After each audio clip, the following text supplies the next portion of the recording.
I think the numbers were 90+% of those who show up for asylum hearings or have asylum hearings set. 90% of them were, whatever the number is, it's an overwhelming supermajority, 80 to 90%, I think, don't show up.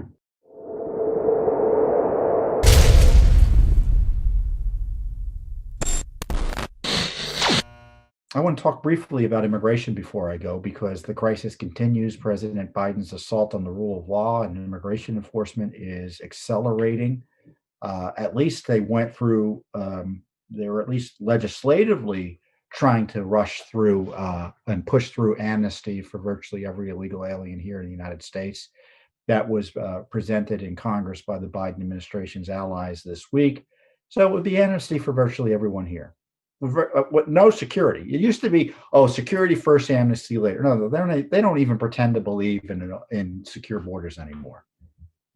Right now, Joe Biden is letting asylum seekers who were waiting in Mexico to have their asylum claims verified, most of which shouldn't be verified, in my view, under the Trump administration's reform of the program. Now Biden's letting them in, and he'll begin processing the asylum claims here. You know what happens is, and I think the numbers were 90+% of those who show up for asylum hearings or have asylum hearings set.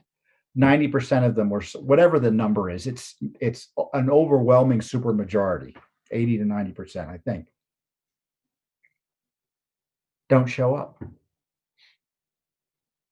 So you may have seen news about asylum seekers being allowed into the United States after the horror of President Trump's rules that stopped the abuses. So now, practically speaking, the border is open to asylum seekers, at least in that regard. And he's doubling down on this effort to stop deportations and interior enforcement of our nation's immigration laws. Only people with aggravated felonies, which means that 80 to 90% of the criminal aliens in jail for crimes won't get deported under Biden. They're not, quote, a priority, which means they'll never get deported, practically speaking, at least for 90 days. And you can bet that's going to be perpetual. I thought a court had stopped that enforcement, lack of enforcement. I'm not sure how this new plan works. It's just a variation of the old plan they had, which was 2 or 3 weeks ago. But they're not going to slow down. Do you think we should have secure borders? Do you think people here illegally should get a free pass to stay here illegally? What do you tell us a person who comes the next day? Too late, you're a sucker, you follow the rules?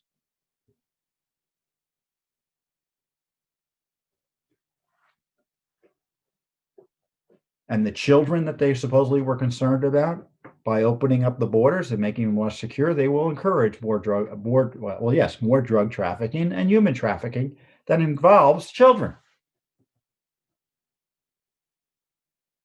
And parents or adults who use children to get in across the border illegally as a vehicle to do so, because they know they'll get treated differently by the Biden administration, they're trafficking their own kids. Engaging with that, using them to commit a crime.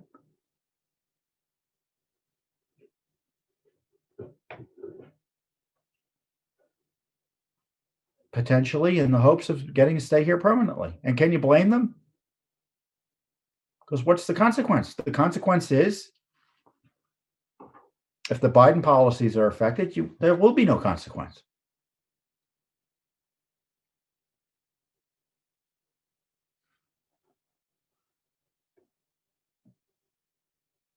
So he's effectively providing amnesty with no vote by Congress, because this big amnesty bill that they're proposing to Congress is unlikely to pass. You know what I think is remarkable? And I've made this observation before, but I haven't recently, and I think it's worth repeating. I think one of the biggest political stories of, I think, the last 20 years is the failure of Congress to pass amnesty, despite the overwhelming desire of the business and political establishment to get it passed. It shows you how unpopular it is. that Congress, which was nothing more than to pass amnesty, can't get it passed.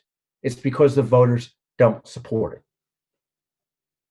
And I mean voters, I mean Democrat and Republican voters don't support amnesty. Otherwise, it would have been passed.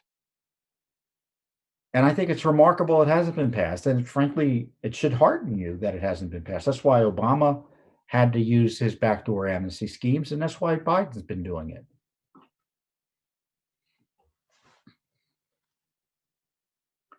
And as I said, Judicial Watch has the litigation going on against sanctuary cities in California.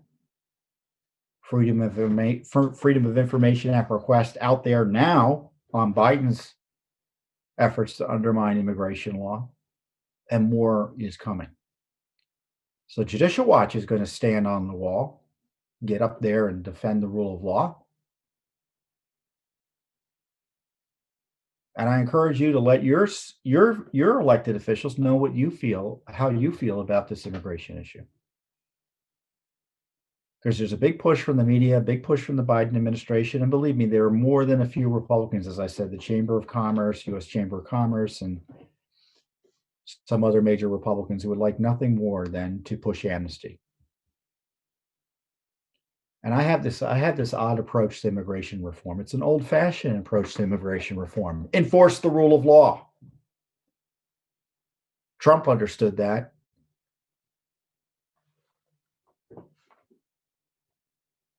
So we're facing this border crisis. Even the Washington Post acknowledged it popped up. It's getting worse and worse on the border thanks to Biden's policies. And buried in the story, they talk about, well, they're picking up all these extra legal immigrants, which shows you there's increased activity.